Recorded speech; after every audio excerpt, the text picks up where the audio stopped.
Hey guys, so in this video we are going to cover the President of India. So as we have done in the parliamentary form of government के जो president होते हैं, so she is the head of the state. Okay, she is also the first citizen of India, and she symbolizes the national unity and integrity of the Indian Union. Now constitutions में जो article 52 to 78 है, part 5 of the constitutions में, वो union executive से deal करते हैं। और who compromise the union executive, कौन कौन यूनियन एग्जीक्यूटिव में आते हैं? तो one is president obviously, then vice president, then prime minister, Council of Ministers, and Attorney General of the India. Right?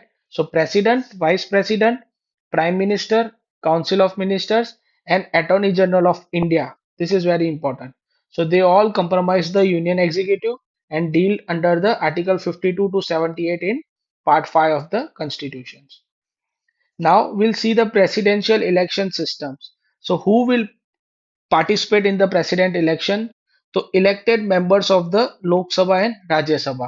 इसका मतलब कि जो 12 मेंबर राज्यसभा के नॉमिनेटेड होते हैं, they will not participate in. Okay, so elected members of the Lok Sabha and Rajya Sabha, elected members of the Vidhan Sabha, that is state assembly, and elected members of the Delhi UT, Puducherry UT, and J and के UT. Right, इसका मतलब कि nominated members of Rajya Sabha as well as the members of the Vidhan Parishad, that is legislative councils, they cannot vote. This is very important. और अगर कोई state legislature जो dissolve हो गई है और वहां पे फ्रेश इलेक्शंस नहीं हुए हैं, तो उसके मेंबर्स भी पार्टिसिपेट नहीं करेंगे।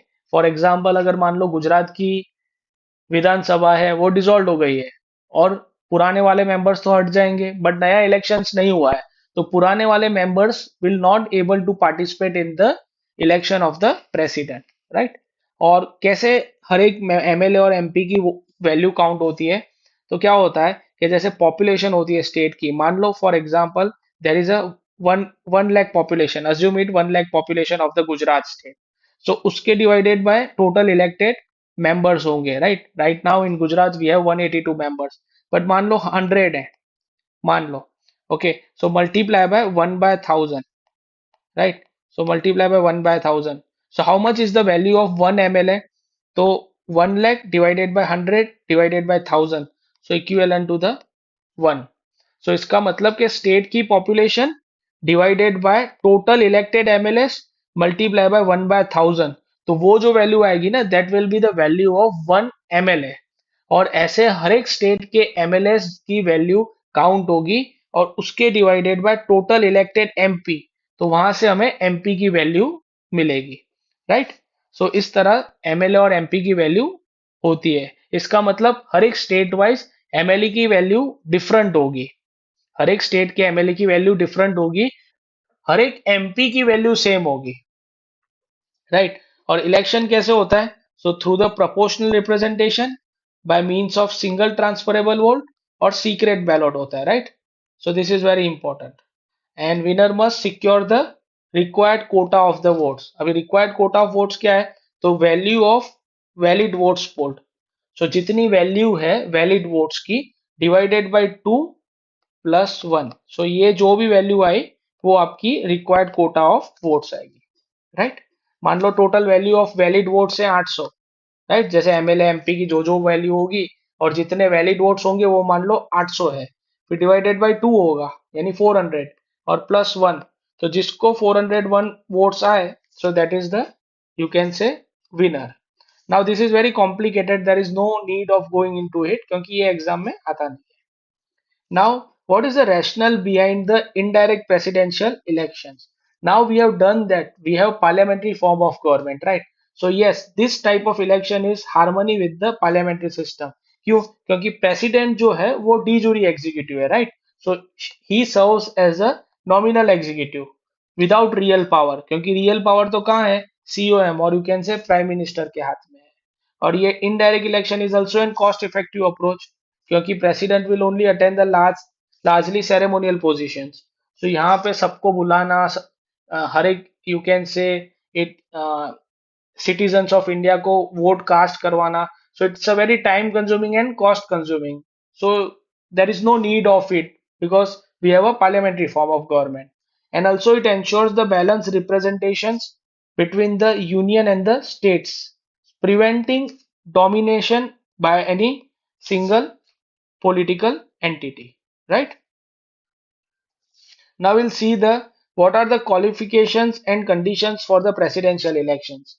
तो जैसे eligibility criteria क्या होनी चाहिए? तो he should be a citizen of India, obviously, and he should have completed the 35 years of the age, right? So जैसा हमने देखा, like लोक सभा में there should be a 25 years. For Rajya Sabha it's 30 years. But for president, he or she should be the 35 years of the age, and he should be qualified as the member of the Lok Sabha, right? जो vice president होते हैं he should be a qualified as a member of Rajya Sabha, but जो president होते हैं they should be as a Lok Sabha member, and he should not hold any office of profit, right? So this is the basic conditions. And nomination require 50 electors as a proposers and 50 electors as a seconders. और ये कौन होंगे proposers और seconders? MLA और MP, right? And 15,000 deposit requirement is there in the RBI, right? What is the oath of office? So just to faithfully execute the office, to preserve, protect and defend the constitutions, and to devote to the service of India. और ये कौन administer करता है? तो CGI will administer it, right? Now this is the conditions and privileges. Like 1.5 lakh रुपए monthly salaries होती है, 50% pension rate of the president's salary per month, and 60,000 annual office expenses for the former presidents. And if he is a president, then obviously rent free at the Rashtrapati Bhavan मिलेगा, and they will be enjoys immunity from the legal liability for the officials act. इसका मतलब कि कोई act पे ये लोग sign कर रहे हैं, मान लो president will sign the particular bill for making it act, right? So जब एक्ट बनेगा और उससे कुछ सिविल या क्रिमिनल इश्यूज आ रहे हैं, then he enjoys legal liability form from it. इसका मतलब आप एक्ट को प्रेसिडेंट के नाम से चैलेंज नहीं कर सकते, क्योंकि अगर चैलेंज करना है कोई भी एक्ट को, तो you know that union of India वहां पे आता है, right? Like for example XYZ versus union of India. तो president enjoys the legal liability from official acts. But मान लो प्रेसिडेंट ने किसी का खून कर दिया, या फिर for example he she went bankrupt, right? तब वो पर्सनल लायबिलिटीज हो गई. तो क्रिमिनल केसेस में you can not initiate the proceedings against the president. But civils अगर प्रोसीडिंग्स है, तो it may be instituted with in the after the 2 months notice.